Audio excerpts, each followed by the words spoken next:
Welcome to our cine rockers. நாம இப்ப music direct AR ரஹ்மானை பத்தி பார்க்க போறோம். ஏஆர் ரஹ்மான் அல்லங்க, இரக்க ரஹ்மான்னு ரொம்ப பேர் பேசிக்கிறாங்க. புகழ்பெற்ற இந்திய திரைப்பட மியூசிக் டைரக்டர். மணிரத்னத்தின் இயக்கத்தில் வெளிவந்த ரோஜா படம் மூலம் மியூசிக் டைரக்டரா அறிமுகமானார். பல மொழிகளில் இசையமைத்துள்ளார். இவரை இசைப்புயல் என்று அழைக்கிறார்கள்.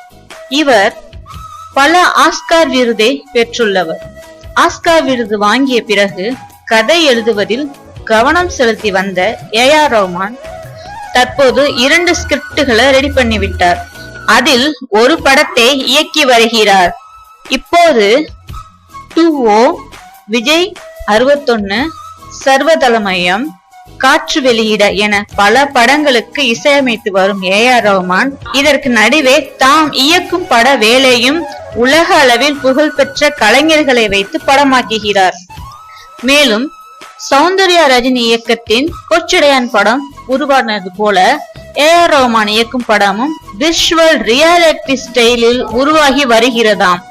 ஆனால் படப்பிடிப்பு முடிந்த பிறகு இறுதிக்கட்ட பணிகளில் கிட்டத்தட்ட 1 வருஷத்துக்கு மேலாக நடக்க உள்ளதாம். தாம் இயக்கும் முதல் படத்தை உலக தரத்தில் கொடுக்க தயாராகி கொண்டிருக்கும் ஏஆர் ரஹ்மான் இசையிலும் பெரிய அளவில் புரட்சி செய்ய திட்டமிட்டுள்ளாராம். இந்த மாதிரியான சினிமா செய்திகளை தெரிஞ்சுக்க சினி ராக்கர் சேனலை சப்ஸ்கிரைப் செய்ய